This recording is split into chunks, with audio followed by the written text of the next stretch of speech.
He won $5 million, and the first thing I told him was, "Don't tell your wife. Don't tell your father." He thought I was being paranoid. 4 weeks later, a video proved I was right, and it changed everything. I am 60 years old, and I have learned that the most important advice I have ever given my son had nothing to do with money, and everything to do with who deserves to know you have it. My name is Gloria Simmons. I raised my son, Elijah, mostly on my own in a 2-bedroom apartment on the east side of Atlanta, working 2 jobs for the better part of 15 years, days at a dental office as a receptionist, evenings cleaning offices downtown, while his father, Curtis, drifted in and out of our lives with a consistency that never once matched his promises. Curtis and I were married for 6 years before I finally accepted that the man I'd married had a relationship with money that was fundamentally incompatible with raising a family. Not because he was cruel, but because every dollar that passed through his hands seemed to evaporate into schemes, bets, and opportunities that always sounded promising and never once paid off. We divorced when Elijah was 8. Curtis stayed in Elijah's life, technically, showing up for birthdays and the occasional Sunday dinner, charming and warm, in the particular way that men like Curtis often are, which is precisely what makes them so effective at borrowing money they never intend to fully repay. Elijah grew into a good man despite it all, or perhaps, in some ways, because of it.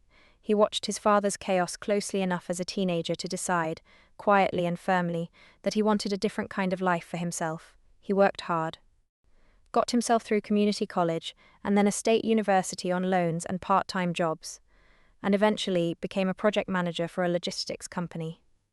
Steady work that let him buy a modest townhouse 11 years ago and marry a woman named Tamara 3 years later. I want to be honest about my history with Tamara, because I think it matters for understanding everything that followed. I did not dislike her outright, not in any simple way. She was polished, quick-witted, always immaculately put together in a way that made me, admittedly, feel a little frumpy standing next to her at family gatherings. But there was something about her that had unsettled me quietly for years. Something I could never quite name to Elijah, without sounding like exactly the kind of interfering mother-in-law. "Nobody wants to be," she asked, a little too often for my comfort, about Elijah's retirement accounts, his life insurance policy, the details of his 401k contributions, framed always as practical, responsible questions a good wife should ask, but landing, to my ear, with a slightly different weight each time. The lottery win happened on an ordinary Tuesday evening in March. Elijah called me around 9 at night, his voice so full of adrenaline I genuinely thought, for the first 10 seconds, that something terrible had happened. "Mom," he said, breathless. "Mom, you're not going to believe this. I won. I actually won. The mega jackpot, Mom. I checked the numbers like 4 times. I made Devon check them too. It's real. I won $5 million. I sat down hard on my kitchen chair, my legs genuinely unsteady beneath me. "Elijah, are you sure? Are you completely sure?" "I'm sure, Mom. I'm coming over right now. I have to show you the ticket. I can't just sit here alone with this." He arrived at my apartment less than 20 minutes later, practically dancing across my living room, the winning ticket held out in front of him like something sacred, and for a few minutes, I let myself simply share in the pure, uncomplicated joy of it. My son, who had worked so hard for so long, who had watched his father squander every opportunity that ever came his way, holding in his hands the kind of financial security I had spent his entire childhood praying for on his behalf. But even as I hugged him, even as I laughed and cried right alongside him, some old, sharpened instinct, the same instinct that had once told me years earlier that Curtis's promises about a sure-thing investment were never going to materialize, was already working quietly in the back of my mind. "Elijah," I said, once the initial celebration had settled enough for me to speak seriously, "I need you to listen to me very carefully, and I need you to actually hear what I'm about to say. Not just nod along the way you sometimes do when you think your mother is being overly cautious." He looked at me, still grinning, ticket in hand. "Okay, Mom, what's up? You cannot tell your father about this. Not yet. Not until you've had real time to think clearly, talk to a lawyer, and figure out exactly how you want to protect this money. And I need you to think very carefully too, before you tell Tamara." His face shifted, the joy giving way to genuine confusion. "Mom, she's my wife. Of course I'm going to tell Tamara. I'm not saying never tell her, Elijah. I'm saying not yet. Not until you understand exactly what you're dealing with. And exactly how to protect yourself. Before anyone else's expectations or plans start shaping how this money gets spent. Mom, that feels like a really messed up way to start a marriage decision. Keeping something this big from my own wife. I understood completely why this felt wrong to him in the moment, and I want to be honest about how carefully I had to choose my next words. Because I knew I was asking my son to do something that ran directly against his own decent instincts about honesty in marriage. Elijah, I'm not asking you to lie to her forever. I'm asking you to give yourself time, real time, weeks, not days, to make careful decisions before this money becomes something other people have opinions and plans about. Your father has never once, in your entire life, had access to a large sum of money that he didn't find some way to lose within a couple of years. If he knows about this, he will have a plan for it within a week, and that plan will not be about your future. And Tamara, I stopped myself there. Uncertain how far to go, uncertain whether the quiet unease I'd carried for years about my daughter-in-law was fair enough to voice directly to my son on what should have been one of the happiest nights of his life. What about Tamara? Elijah asked, his voice sharper now, a little defensive. I just think, I said carefully, that any major decision involving this money should be made with a completely clear head, with time to think, with legal advice. Before anyone else, anyone, Elijah, including people you love and trust completely, starts having opinions about how it should be spent. That's not an accusation against Tamara.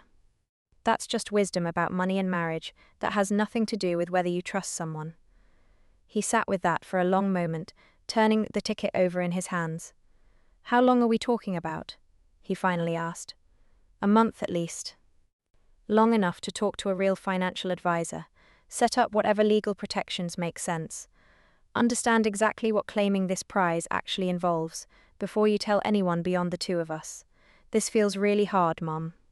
I know it does, I said. But I promise you, it is far easier to have this conversation now, before the money is spent or claimed by anyone else's plans, than to have a much harder conversation later, after it's already gone. Elijah did not fully agree that night, but he did agree to wait, at minimum, until he'd spoken with a lawyer about the claiming process, a decision that, as it turned out, would end up protecting him in ways neither of us could have fully anticipated in that first overwhelming hour. Over the following 4 weeks, Elijah did something that I know, even now, cost him significant emotional effort. He kept the win entirely private, telling only me.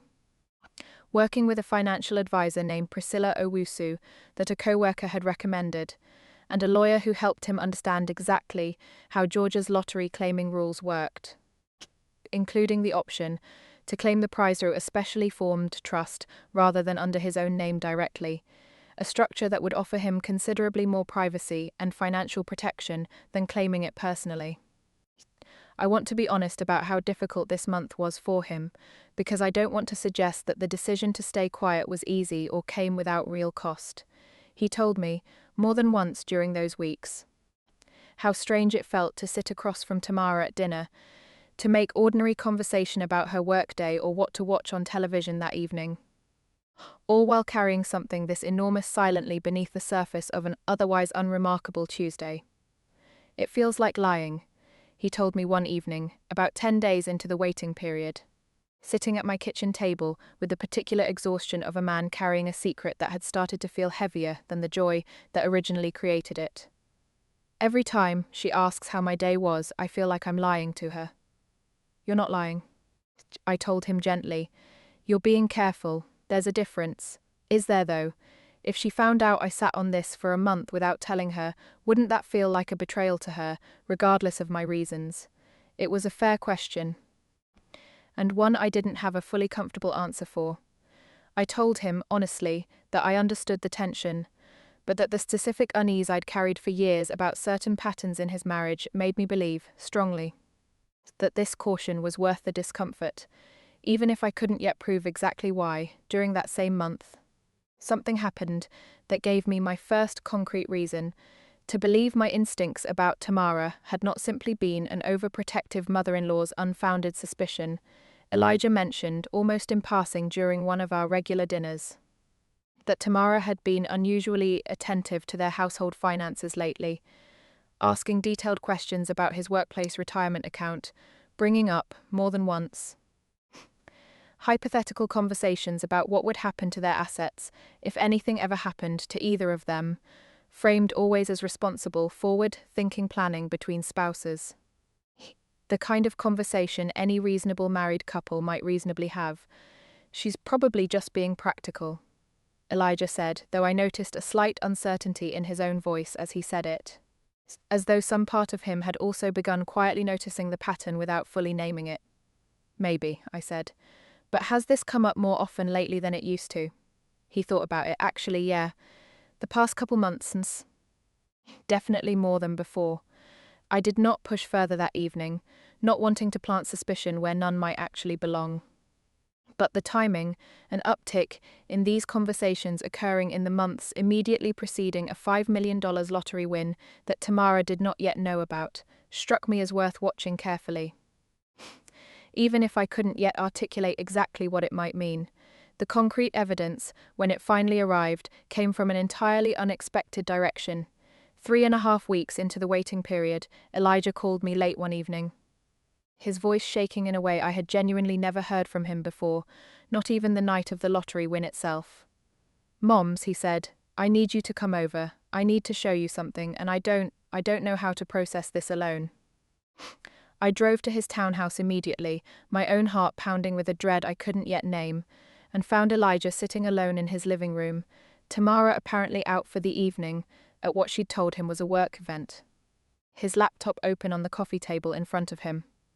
"What happened?" I asked, sitting beside him.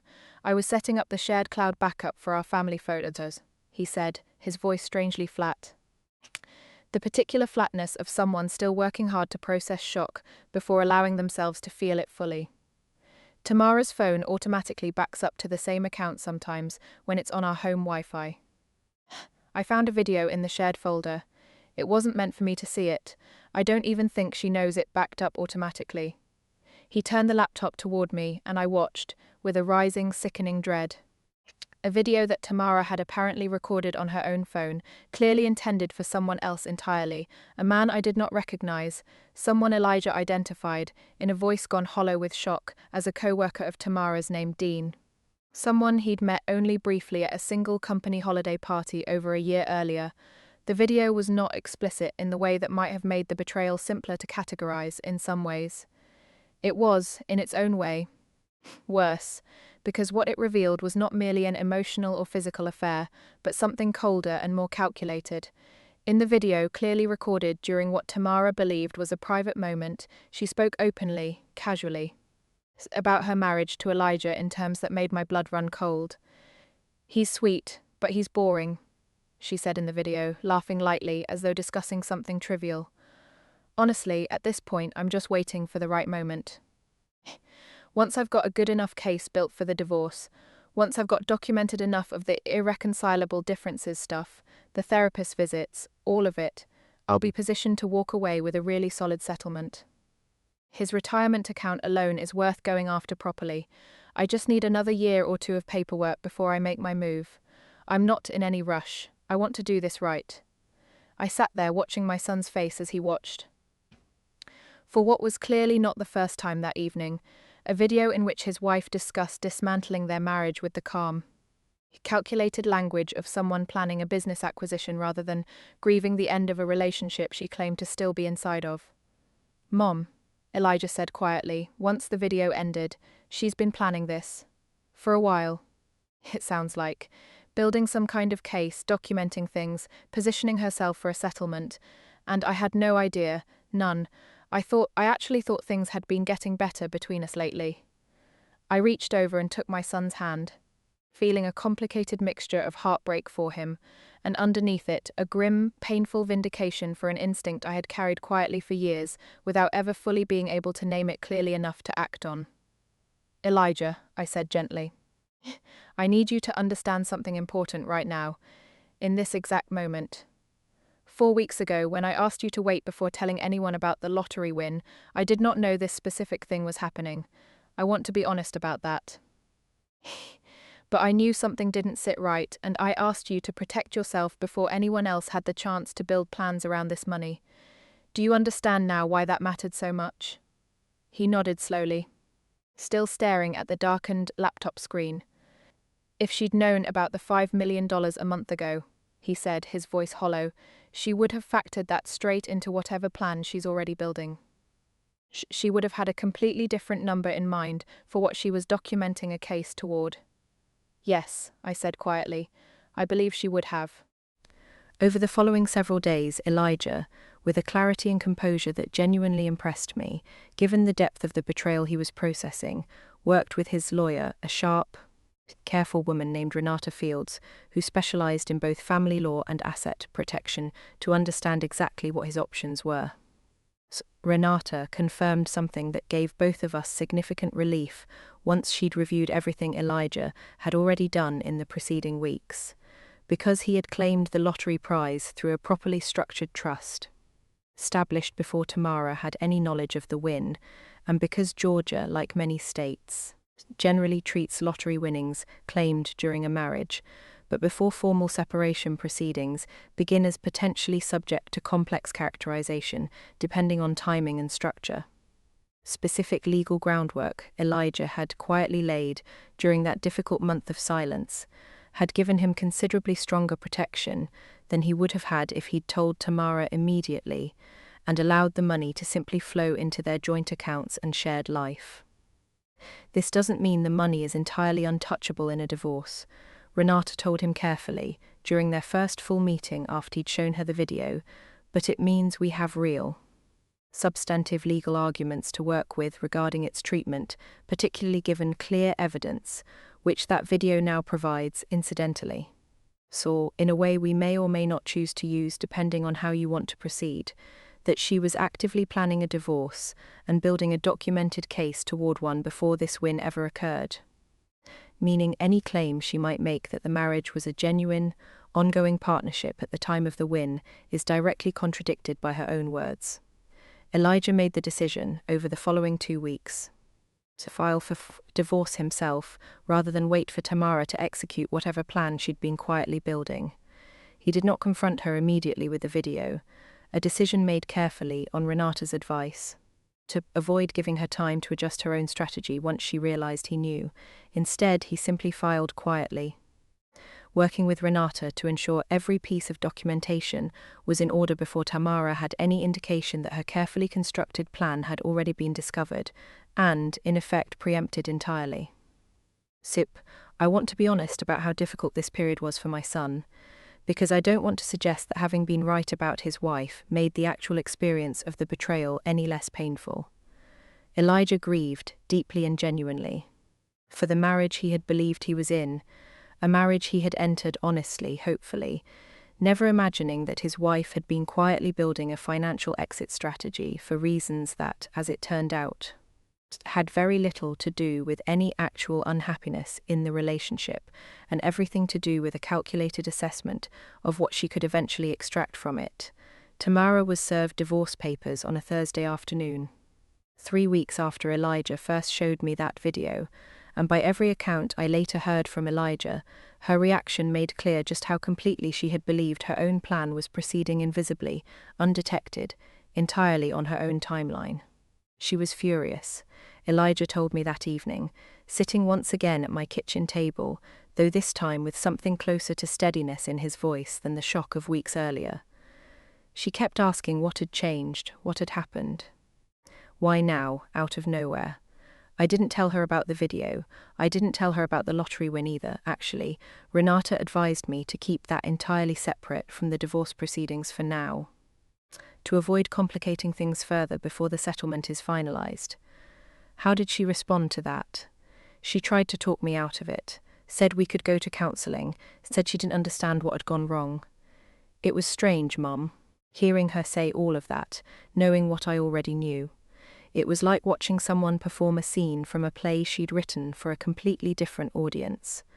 The divorce proceedings, ultimately, took just under 7 months to finalize, considerably faster and considerably more favorable to Elijah than they might have been had Tamara known about the lottery win at any point, before the initial asset disclosures were locked into the legal process. Renata's careful work, combined with the trust structure Elijah had established during that difficult month of silence, meant that the vast majority of the lottery winnings were ultimately protected from division. Characterized successfully as separate property acquired and structured before any formal marital dissolution proceedings began, with additional legal weight lent by documented evidence, which Elijah ultimately did choose to introduce. Once the proceedings were already well underway, that Tamara had been actively planning the divorce in a premeditated, calculated way for a period predating the lottery win entirely. Tamara's attorney fought this characterization aggressively, understandably, but the specific language in that video, the calm discussion of building a case, the reference to the right moment, the frank acknowledgement that she was, in her own words, simply waiting for optimal positioning rather than experiencing any genuine marital crisis in real time, proved difficult for her legal team to explain away convincingly to a judge. Curtis, Elijah's father, learned about the lottery win only after the divorce proceedings were essentially finalized, nearly 8 months after the initial win, and exactly as I had feared. His reaction confirmed every instinct that had led me to caution Elijah against telling him early. "Your father's first question," Elijah told me with a rueful, exhausted kind of laugh, the first genuine laugh I'd heard from him in months, wasn't "how are you doing?" or "congratulations." It was "so what's the plan? Are you going to invest in this thing my buddy's been telling me about? Real ground floor opportunity, could turn 5 million into 15 within 2 years easy." "I imagine you told him no," I said. I told him I'd already set up everything with a financial advisor, and I wasn't interested in any ground floor opportunities right now. He wasn't thrilled about that answer. It has been just over 2 years now since that Tuesday evening when my son drove to my apartment, dancing, holding a lottery ticket he could barely believe was real. The version of his life that exists now looks almost nothing like the one he might have built had he told Tamara and Curtis everything on that very first joyful night. The divorce settlement, finalized 14 months ago, left Elijah with the overwhelming majority of his winnings intact, along with the townhouse, which he ultimately sold, using a portion of the proceeds to purchase a modest but genuinely beautiful home in a quiet neighborhood outside the city. A home entirely his own, built on decisions he made with a clear head rather than under pressure from anyone else's expectations or hidden agendas. Tamara, from what I understand secondhand, remarried within the year, to a man I know nothing about beyond his existence, and I have made a deliberate choice not to spend much energy wondering what she has or hasn't learned from everything that happened. Elijah, for his part, has arrived at a place of hard-won peace about the entire ordeal. Not bitterness, exactly, though I know some of that lingers beneath the surface, but a clear-eyed understanding of what actually happened and why, and a quiet gratitude, expressed to me more than once for a piece of advice he almost didn't take. "Mom," he told me recently over dinner at his new house, "I think about that first night a lot, how hard it was to hear you tell me not to say anything. How wrong it felt in the moment to keep something like that from Tamara. And I think about how differently everything would have gone if I'd just told her right away, the way every instinct in me wanted to." "What do you think would have happened?" I asked, though I already knew, in broad strokes, what he was about to say. "I think she would have had a number in her head immediately. I think whatever case she was building would have accelerated. Or changed shape completely, built around a much bigger settlement target. I think I would have handed her exactly what she was quietly working toward, months or years ahead of whatever her actual timeline was, without ever understanding what I was really giving away. He has, since the divorce, become something of a careful, thoughtful steward of his own resources in a way that has genuinely moved me to watch unfold. Establishing a modest scholarship fund at the community college where I once worked evenings cleaning offices. Quietly supporting 2 younger cousins through their own college educations, and maintaining a relationship with money that reflects, I think, a hard-earned understanding of exactly how quickly good fortune can become vulnerable to people who see it as something to extract rather than something to build alongside someone honestly. Curtis remains, largely, Exactly who he has always been: charming, occasionally present, periodically hopeful about some new opportunity he'd like Elijah to help fund. Elijah maintains a relationship with his father. Cordial, but carefully bounded now in a way it never quite was before, offering warmth without financial access, a distinction I believe has actually improved the honesty of their relationship. Freed now from the particular strain that money has always placed between them, I am 60 years old. I spent the first 15 years of my son's life working 2 jobs to make up for a husband whose relationship with money I could never quite trust. And I spent one difficult month, 4 weeks that felt far longer while we lived through them, asking my son to trust an instinct I couldn't yet fully justify about people he loved, in service of protecting something that mattered enormously to his future.